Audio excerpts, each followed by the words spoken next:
guys. This is Angel with Banded, and I'm here today with Kristen from Page and Dr. Moon. How are you doing? How are you doing today? I'm doing great. How are you? I am doing really good. We are here today to talk about your album that you just released recently. Like, it is so good. It is so good, and so many questions to ask you today. I just want to pick your brain and just dive into your mind and see like this whole process behind creating this extremely cathartic album. This was your first album, correct? Like this is like your debut. Yeah. I have made a couple other smaller projects. I've had EPs with different bands, but this is the big one. Yeah, that's congratulations. That is so Thank you. exciting. Thank you Um, so much.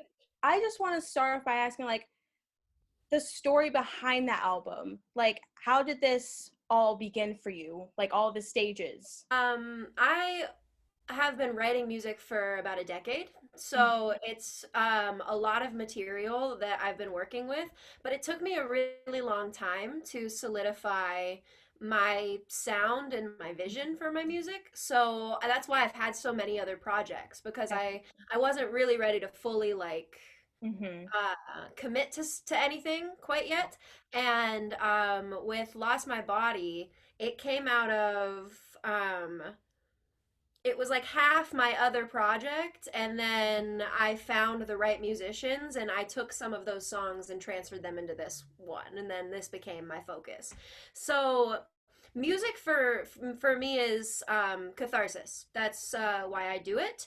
And as far as the story of writing the songs, it was just over the past through from about, I think it was mostly 2019. All those songs were written that year about things that I was going through at that time, and I just wanted to put them all together to kind of tell a story about the sort of the last year of my life. Yeah, totally, totally. And you know, there's a ton of different songs on this album that I loved, and one of them that like I personally like was like, whew, was Sad Reflection.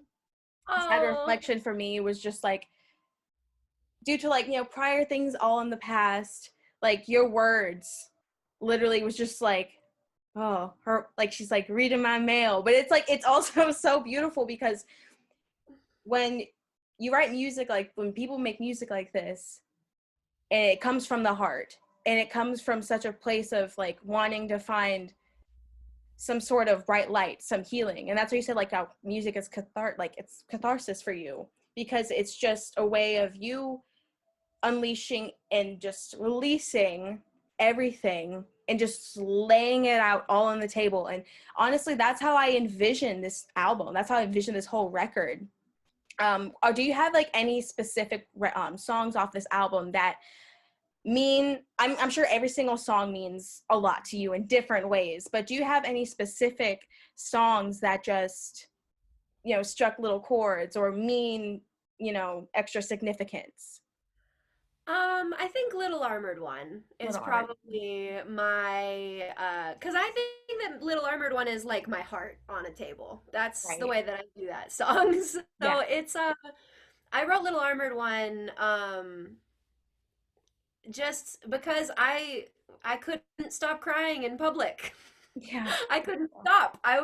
I was breaking down all the time everywhere that I went, and I was just looking at myself one night and I was just like, why are you doing this? Mm-hmm. What what's going on? Something's going on. Mm-hmm. You need to, you need to realize, who you are and what your heart is made out of. And I think that that song is really important to me because it was just kind of an yeah, a really deep exploration of myself in relation to me, whereas most of the other songs are myself in relation to others. And Little Armored One was really just a inside kind of thing. Mm-hmm. And I think that's so beautiful. That is just when you go through heartaches and trials and tribulations and you end up, and I get it when you said like you're end up like crying in public, and it's not the brightest moment of your life, it's not the brightest moment ever in your life, but sometimes it happens because emotions get the best of us. But we all just at one point or another hit a point where we're like, okay, I'm not going to cry over this anymore. I am stronger than this. I am resilient. And I think this whole album, like, for me listening to it first time, it was you being so open and honest and real. And you're basically like, it's like a ups and down type thing with this, you know, person, individual, whatever. But like, you're choosing yourself at the end of the day. And I think that is the most kick butt powerful thing. Do you have like any certain memories from like writing this album, creating it, recording it? Do you have like any like specific memories that stand out to you? Oh gosh, do we have 3 hours? Every single moment of the album is real. You know what I Yeah. mean? Like every single, like that's just kind of how I some would call it a boundary issue, but I just am so like I really am that like when what you're saying is really uh making me feel very good because I'm feeling very seen because that is very me. Like I'm everything on there is really me and what I go through and what I experience. So I guess I don't know. Oh, well, a really crazy one would be Dumpster Fire. That's a really crazy moment of creating the song because it was really intense because I went through something really bad with a person that I was seeing, and Mhm. it was at the same time that the shutdown was happening. Oh wow. So, Morgan and Michael and I had been working on music every week, and we had all these shows booked, and we were, working on new material all the time. Like we had probably just finished Little Armored One and What Would You, like we were Mhm. we were working on those songs, and then and Dumpster Fire happened. It was a whole thing for me, and then the day that I brought it to Morgan and Michael was the day that we all got all of our gigs canceled for like every band and project that we were in. Yeah. So we finished Dumpster Fire like all just kind of like ah! Basically, the entire situation was like a dumpster fire. Yeah, Basically. the whole thing exploded. Everything Yeah. exploded all at once, and we were just kind of like, "Whoa, like what's going on?" So it was really nice because we all had basically, and we were in Brooklyn, and at that time, you didn't know if could see people. Like you didn't know if you could even be in the same like place as anybody else, and we were like the only people that we had seen for like the very like they were the only two people that I was seeing, and we all just were kind of like, okay, we're gonna work on this, we're gonna finish this, and we're gonna get this done, and that was Dumpster Fire for us, and also finishing a song that feels like that to play. We were all just like, okay, we have to do this, Yeah. just because, Like this is yeah, a done deal. This is it. Um, yeah, yeah. how does it feel to like, because I know you've had, like you've mentioned, you've had different projects and different things released here and there, but like how does it feel for you personally to have an album out, like have something that you've worked so hard on and that like knowing that it's out there for the world to hear, like how does that feel for you? Well, well, Angel, it feels terrifying, Yeah. but it also feels amazing at the same Right. time. So it's equal parts terrifying and wonderful, and exciting and scary. And I think that it's not like a secret that I have a pretty dark brain. Like I have a pretty dark. I'm kind of focusing on healing a lot so that I can use that as like a superpower and to my advantage. But Mhm. sometimes it gets hard, especially with the state of things and personal lives and Yeah. being just moving through what everybody is moving through. It's like it feels crazy to have put out an album right now. It feels crazy to have just taken that step to really like invest in it and invest in the work and invest in myself. But at the end of it, I'm really proud that that is how I chose to spend Hmm. last Yeah. I think that's a hella productive way of spending the past year.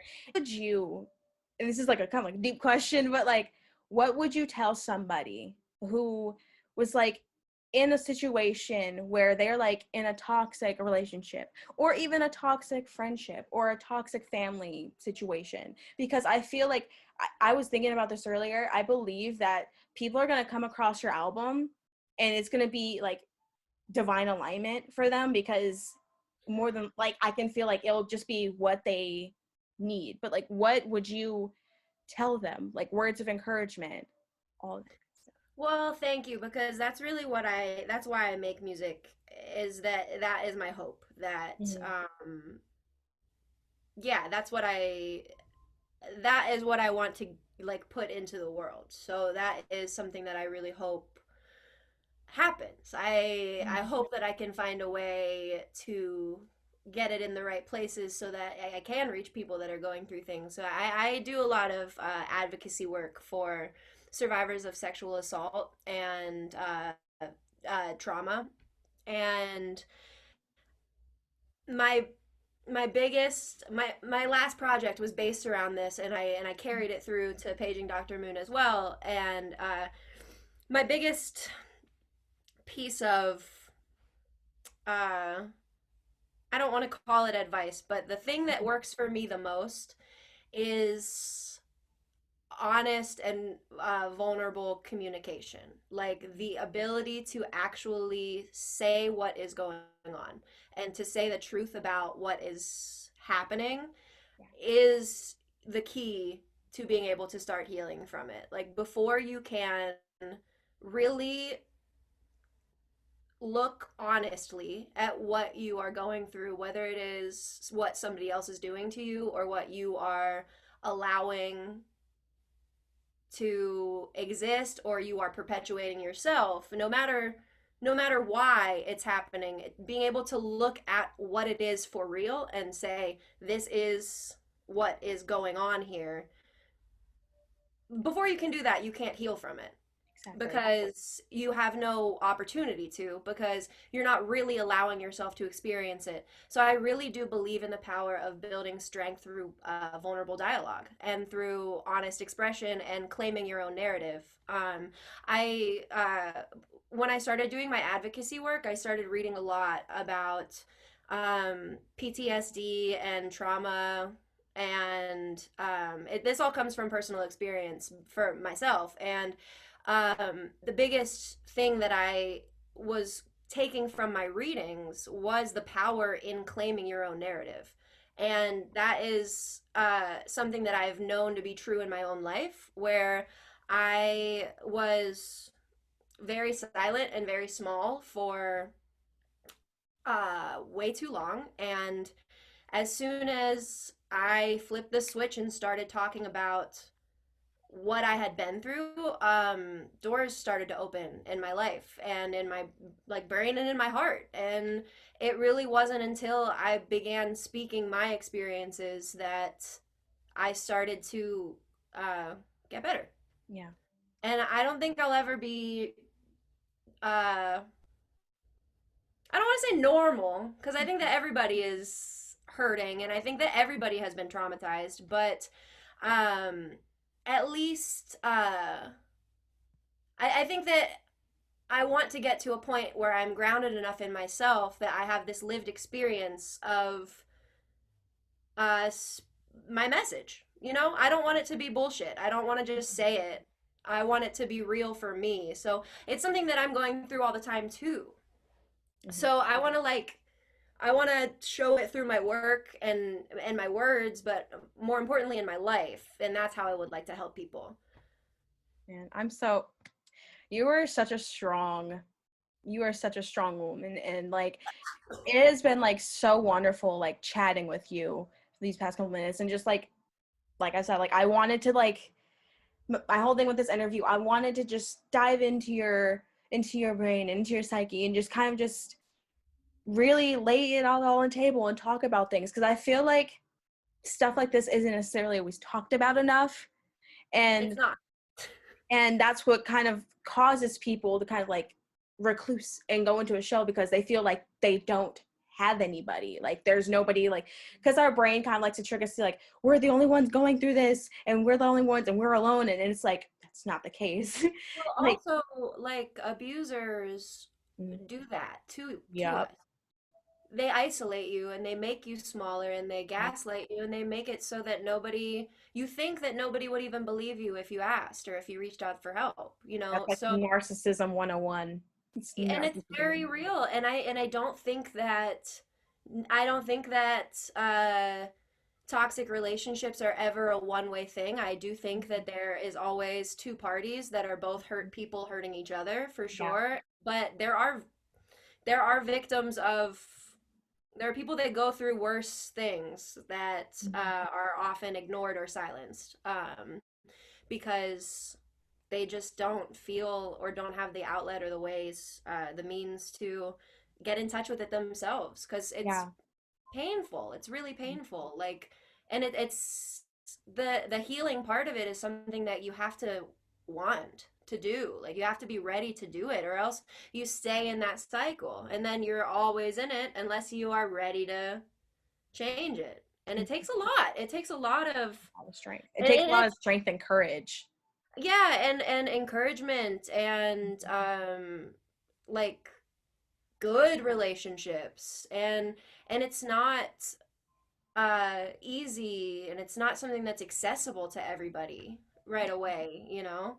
Hmm. Um, but I always want to be able to like be there for people and to be like somebody that will have those conversations. Like Hmm. I think it's really important and something that I do really want to um I hate to say the word promote, but it is what I want to promote with my work is this Yeah. like I want to like I don't know, I would after shows when we were able to have shows, I would invite people to get coffee with me or like women that would come up to me and be like, "Hey, I've been through this too." Uh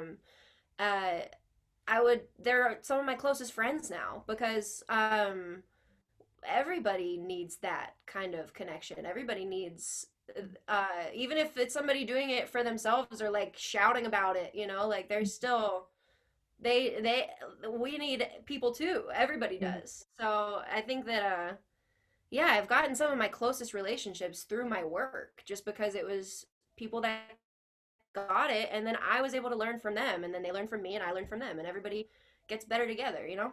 Yeah, that's like the power of music and the power of vulnerability and like community.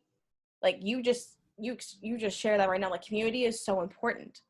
Like I Hmm. don't like to use the word tribe, but like I think like the word like community, like having people in your corner, it's so crucial.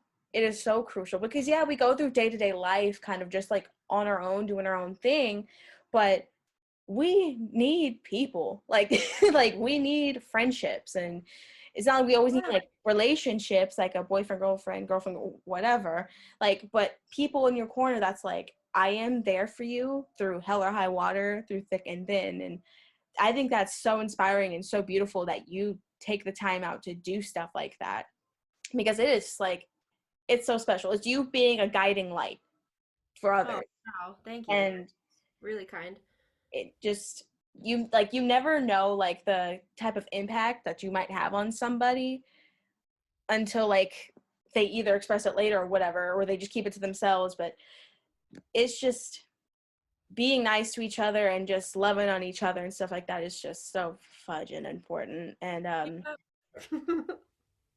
Yep. one last question I want to ask you, and it's kind of like pertaining to this new year that we're in, and things are kind of just up in the air, obviously, because we're still in a pandemic and stuff is like insane all across the board. But um what are your plans for like this year? Because I know you just released an album and that is a big thing, but like what's next? Like are you like interested in like doing some like gigs or continuously writing? I'm always writing since Mhm. this album.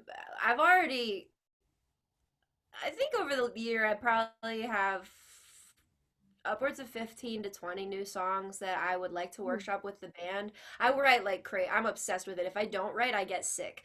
But I have all this new material and I am kind of holding it close to me. I do that first. I always incubate it with myself Mhm. first and I actually had to leave New York City in the middle of the pandemic, and I live in my hometown right now in Right. Pittsburgh, Pennsylvania. So Okay. I am away from the band currently, but we have plans to get together. Yay. To work on some of the new stuff and to put it together. Obviously, we would absolutely love to play shows, but it kind of has to be because of personal reasons for all of us. Kind of has to be like June would be the Yeah. first time if it's safe we can start uh, thinking about it for the summer. So I would love to. It just really matters. Like it depends on what is going on, but if all goes well and we're able to get together again and we're able to book a couple shows, I would love to be workshopping this new material and have a smaller project for the end of the year or the beginning of next year again, because I'm definitely not done working with these people or on this music just because I had to leave. I'm going to make it work. That's right on, man. That's so exciting. That is so exciting. Yeah. I want to say, like, I am tremendously grateful just to be chatting with you, and I consider you a new pal of mine. I really do. Like, it's just been so wonderful, like, chatting about this album and chatting about the future and mental health. How can people be, like, caught up with Paging Dr. Moon and all the future things to come? Yeah, well, it's everything is under Paging Dr. Moon. It's Paging Dr. Moon on Instagram and Facebook. We won't have anything coming out on Spotify for at least a few months, but following us on there is always great too, super helpful. And otherwise, I am probably going to be coming out with some live videos with Morgan and Michael the next time we can all get together. So Woo! it'll all be on Paging Dr. Moon. Instagram is my favorite, Yep. but yeah, that would be the best way. Awesome. Well, guys, this has been Angel with Banded, and I'm here with Kristen from Pigeon Dr. Moon. It has been such a pleasure. Guys, wear a mask, keep on rocking, and I'll see you soon.